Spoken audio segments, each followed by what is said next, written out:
That is playoff level basketball. This is the postseason. You see, there's a level, there's a difference in terms of what regular season basketball is and what postseason basketball is.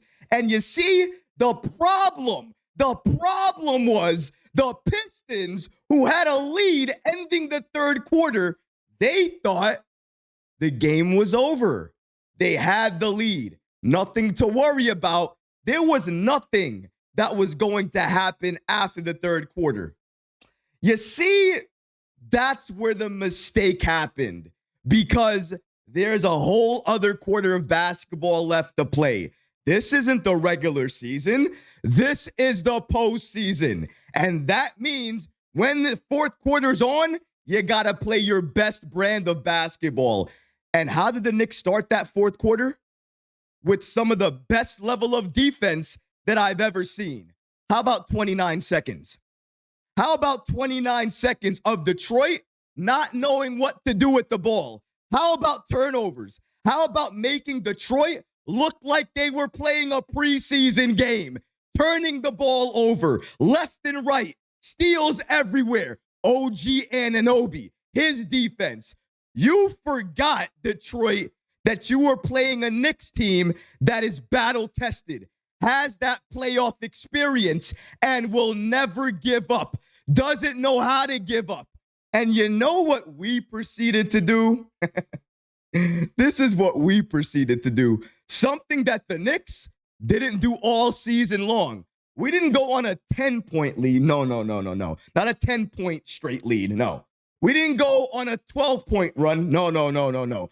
14? No. 17? No. 19? Close, but no. 21. Huh? 21 points scored straight with no answer. Captain Clutch available. He was there for the entire fourth. Josh Hart doing Josh Hart things. We had OG Anunoby. We had Karl Anthony Towns. And we got to give him credit. One of the only bench players that came to play. Cam Payne, game-tying three. Cam Payne shooting another three. During the regular season, this Knicks team doesn't close out this game. The postseason, completely different.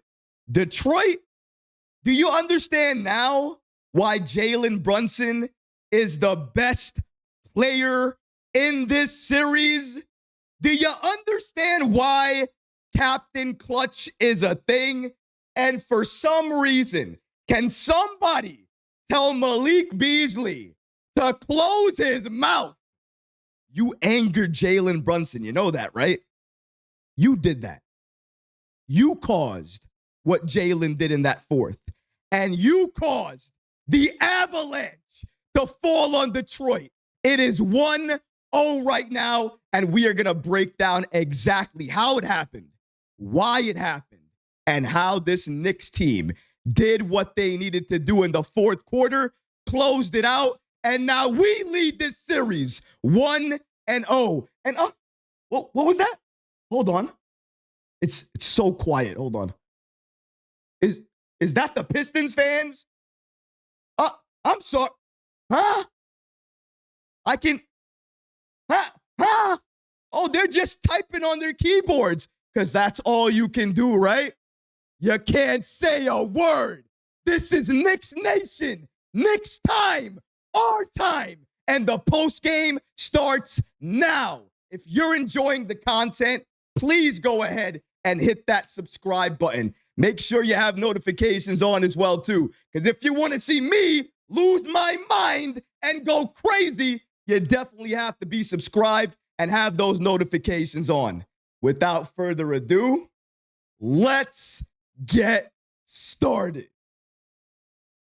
The Knicks steal game one against the Pistons, and we do it in playoff fashion. To start out this game, to be honest, it was neck and neck. But here's why it makes me a little bit happy. Even though the game was close, Jalen Brunson had a very, very bad first quarter. Karl Anthony Towns, he didn't score. Landry Shamet played more minutes than Karl Anthony Towns in the first quarter. The Knicks kept it a close game in that first. In the second quarter, it was a back and forth affair. We saw Karl Anthony Towns finally give us something. But that first half was defined by the demon. OG Anunoby? Was Suni Lee in the house? Did Anne Hathaway make an appearance? I don't know what happened, but OG Anunoby was capable of going off against the Pistons. And it didn't matter. He was doing it beautifully. Fake the three, still shoot it anyways. Drive, penetrate, get to the line. Drive, penetrate, finish anyways. But that's not where he made his mark. He made his mark on defense. Cade Cunningham, when Cade saw Mikal Bridges in that first half, it was barbecue chicken. He was attacking him aggressively each and every time, by the way. Each and every time he saw Mikal, it was like a bull seeing red. Attack, attack, attack. Until OG started to be put on him. Now, OG started the game on Cade Cunningham. Then they started to switch. It was Hart. Then it was Mikal. It went back to OG. Then Josh Hart got into foul trouble. Then it was between OG and Mikal. And then with that particular lineup, we saw what happened. Cade Cunningham stopped going off, but Tobias Harris was going off. And he wasn't going off because he's an elite player or he's skilled. He was going off because the Knicks paid him no mind. Open shots, open threes. He really wasn't trying to be a problem. The Knicks allowed him to be a problem. As much as I like what Jalen Brunson did in the second half, you have to call it the way you saw it. In that first half, he didn't really do Jalen Brunson-like things, forcing his shot, trying to force his offense just a little bit. But thankfully, we came into the third quarter, into that second half, and we started to lock in. At least defensively, we did. We tried to at least. But here's the problem.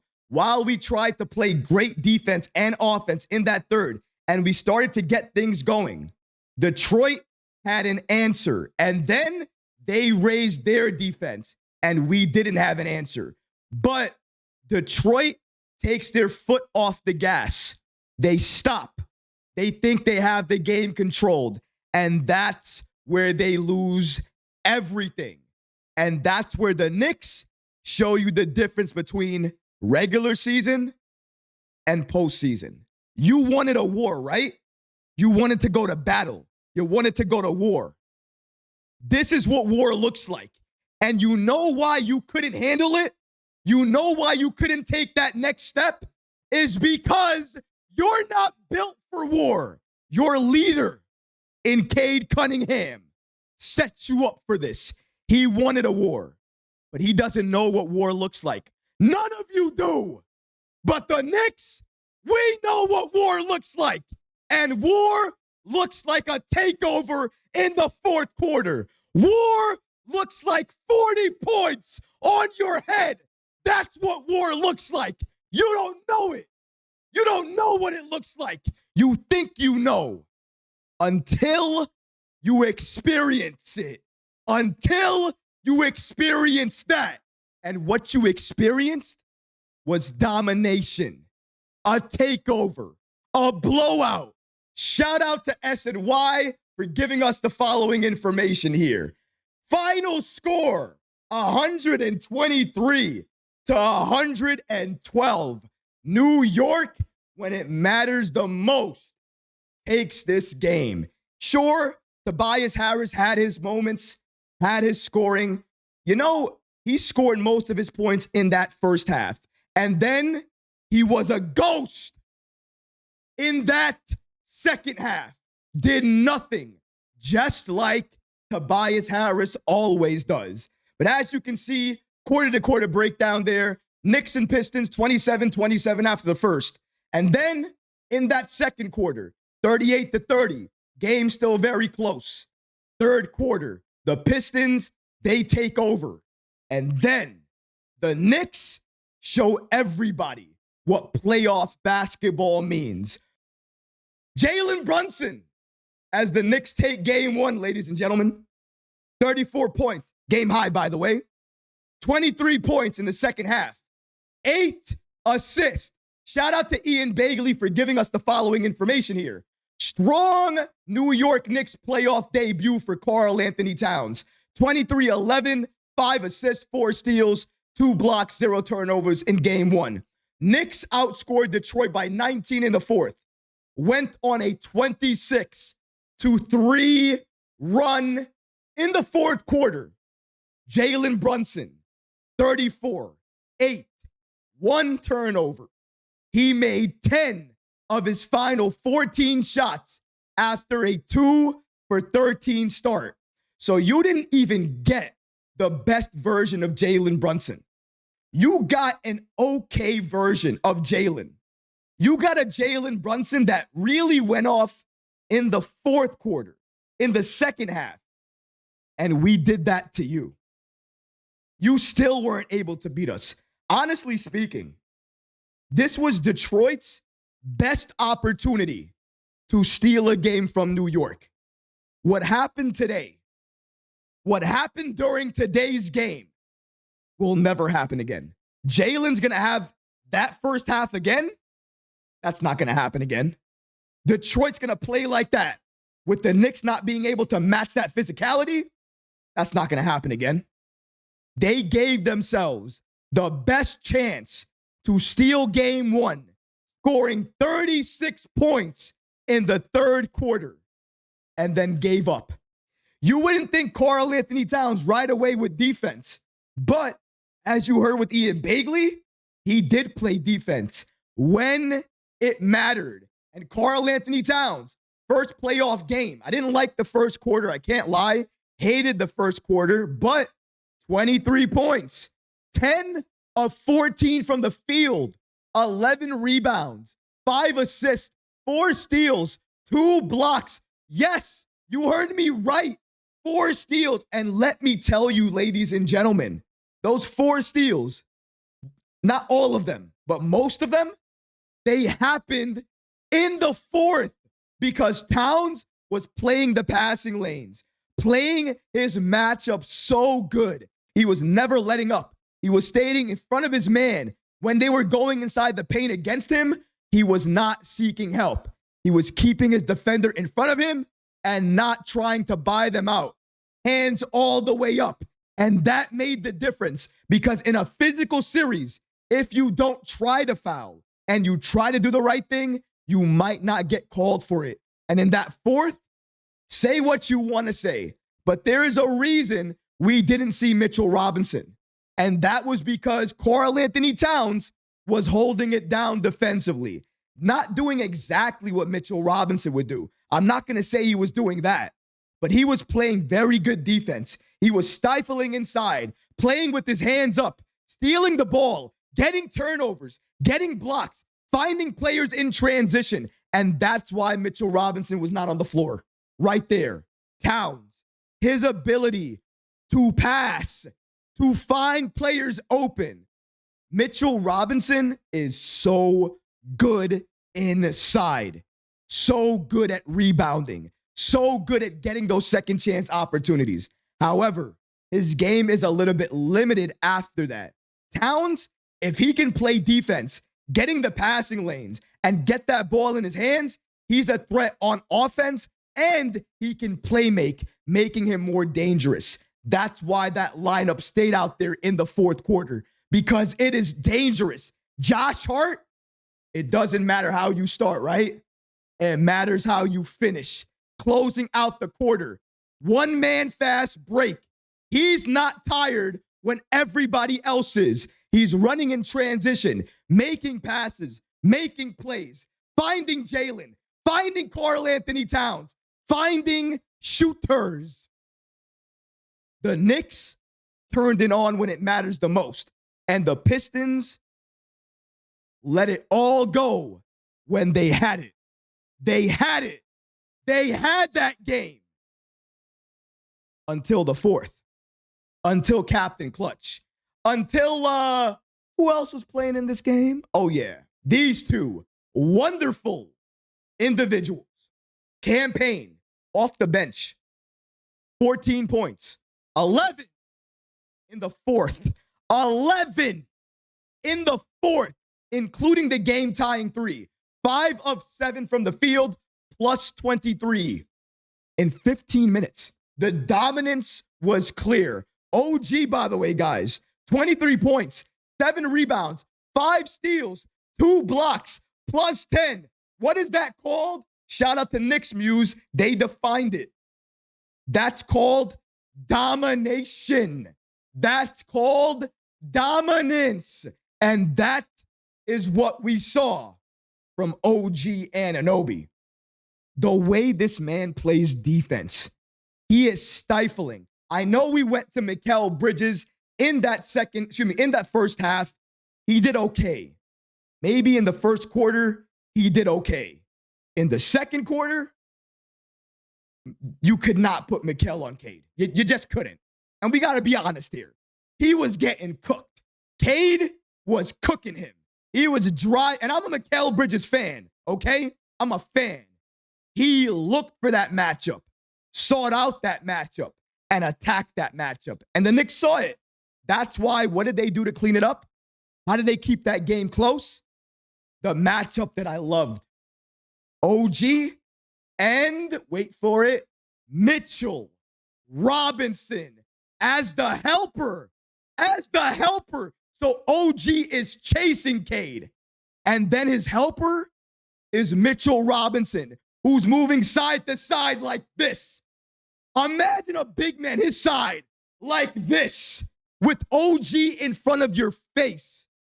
That defensive sequence was amazing. We need to find more sequences or at least more opportunities to play these two together because it is money. I like the double big matchup a lot.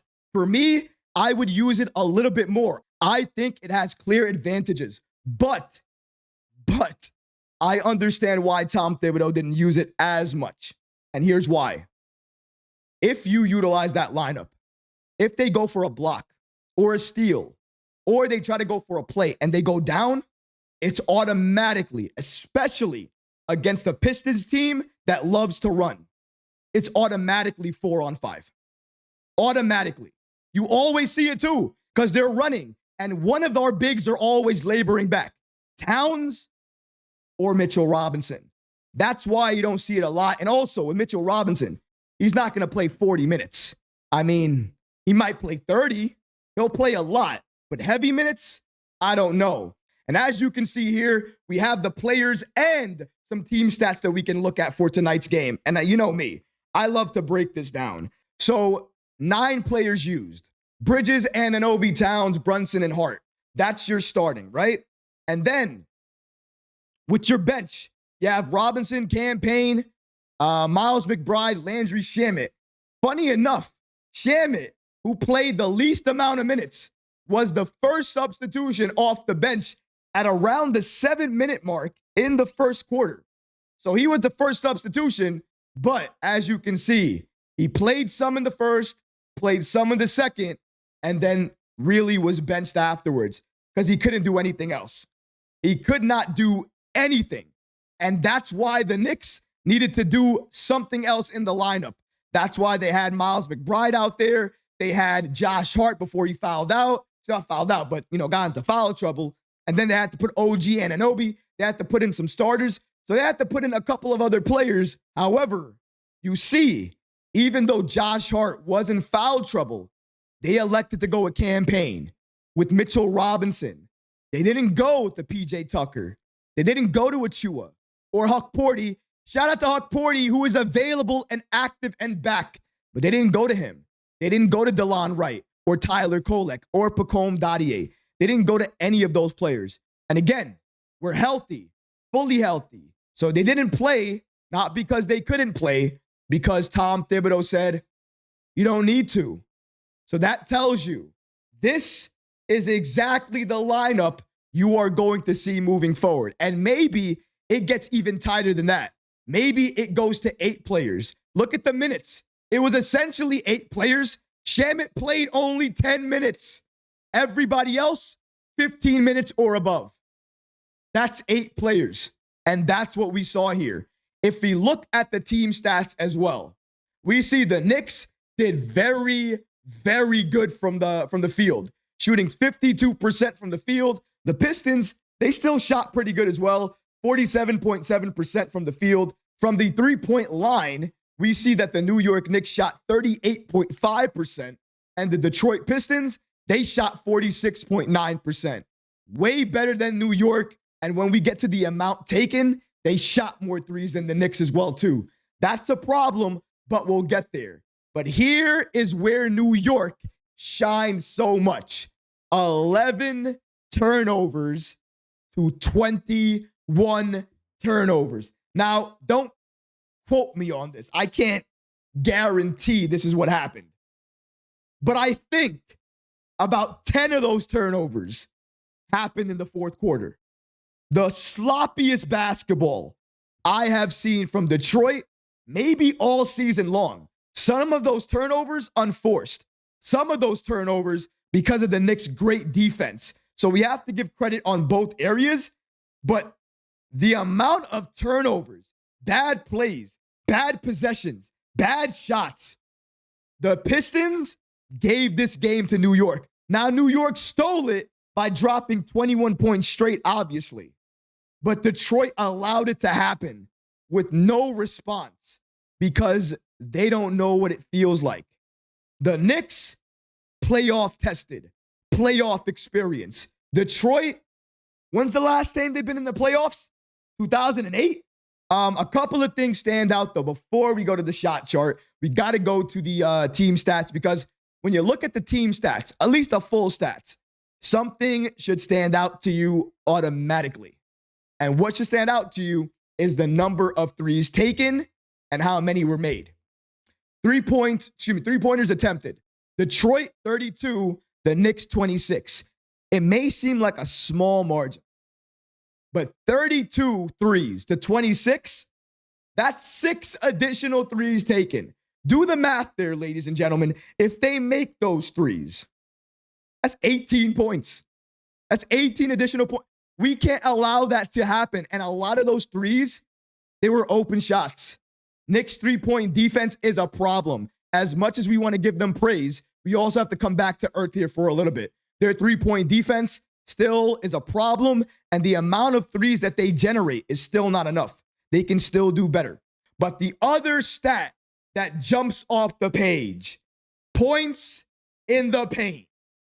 Detroit, 46. The Knicks, 62 points in the paint. When it comes to the Pistons, you can see it. They were attacking a lot, then they stopped.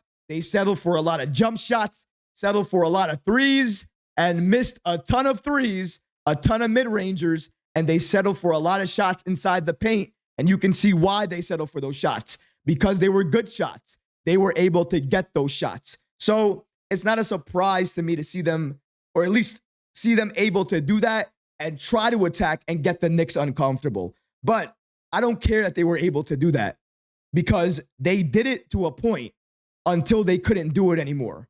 Playoffs are different, and they learned that firsthand.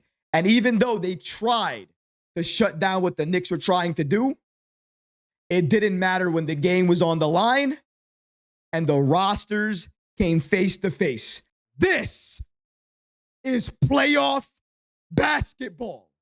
This is New York level basketball. And this is what I mean when I say New York, we here, because that's the energy the Knicks gave me, all of you, and this city in that fourth quarter. We didn't do it for the entire game. Yes, I'm upset about that. But that game was competitive. It was close. It was back and forth. We gave them the third. They gave us the fourth and then some. And I'll always take a winning closing fourth quarter over anything else. This Knicks team is ready for the postseason. And if you had even this much doubt, it should have been erased after the performance you saw tonight. We ready for war? We're not only ready for war, we're ready for it all. Because after war, they always say, you may have won the war, but the battle has just begun. Unless you're the Pistons. Because this fight is over for you. I said it before, and you didn't believe me, right? You poked the bear. You angered the Knicks. We were already angry. We were already motivated. Everybody is picking everyone else except us. What are you doing now? Who are you picking now? Because now I think all the odds are about to flip and you're about to join the Knicks bandwagon. And you're not allowed. No. That line stopped. Stopped. Once we started the postseason. You can't come on this side. Don't come on my side. Stay on your side. You didn't believe, right? Stay over there. I don't want your non-believer energy. Keep your non-believer energy over there on that side. I like this side, the winning side, the Knicks side, the right side. Stay over there.